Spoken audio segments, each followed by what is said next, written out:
Tunaendelea na taarifa yetu ya habari, tumulike taarifa nyingine.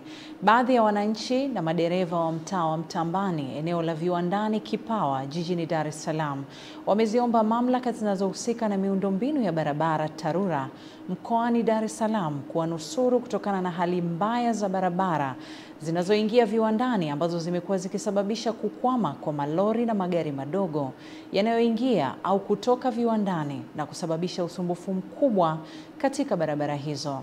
Hamisi Suleimani ana taarifa zaidi.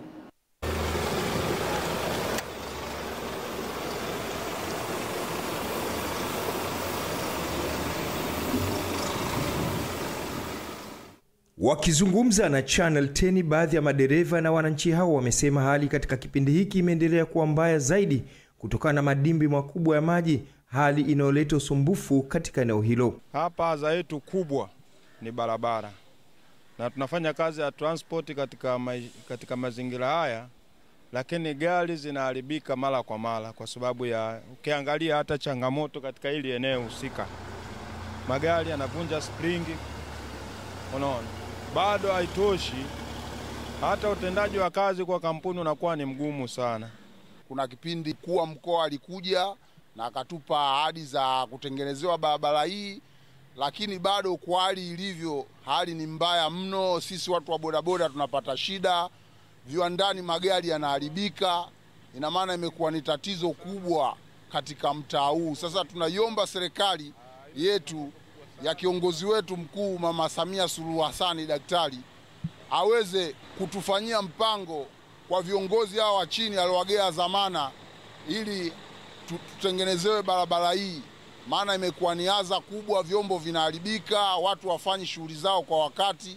Aidha, katika mtaa huo pia baadhi ya wafanyakazi wa viwandani katika eneo hilo la Kiwalani wameiomba TARURA kuweka vifusi kutokana na barabara kuharibika vibaya na kusababisha tope, hali inayosababisha hata wananchi wanaotembea kwa miguu kushindwa kutumia barabara hiyo. Hii barabara ina tatizo kubwa sana, tunashindwa kufanya kazi zetu. Kuna wawekezaji mtaa huu, kwa bahati mbaya sana imesahaulika hii barabara.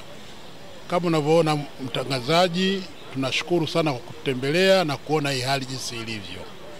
Tunashindwa kuja na magari yetu, tunapaki barabara ya Nyerere Road kwa sababu gari ndogo haziwezi kuingia na bado gari kubwa haziwezi kuingia. Sasa ukitokea hii barabara ya Nyerere ambayo inatoka mjini kuelekea airport, kiukweli njia ya kuja kwetu viwandani imekuwa ni ngumu sana kibiashara, hata vile katika utafutaji wa riziki. Haswa sisi ambao tunafanya kazi katika maeneo haya, kikweli ni tabu. Tunaweza tukafika hapa muda ambao mvua inanyesha. Sasa inavyonyesha mvua, unapopita hujui unakanyaga wapi. Na kama unavyoona magari yamepaki sehemu ambazo kidogo ni zenye mwinuko, kwa hiyo tunapaswa tena tusipite kwenye mwinuko, tupite kwenye dimbwi. Sasa hujui unaingia wapi. Kama unavyojua mtu anapokwenda kazini anatakiwa awe smart. Sasa hali kama hiyo, unakufikaje ofisini ukiwa smart? Kiujumla tuna wakati mgumu sana kuhusiana na hii barabara. Hamisi Suleiman, Channel 10, Dar es Salaam. Meli ya New Victoria Mei 22 mwaka huu inatarajia kuanza kutoa huduma ya usafiri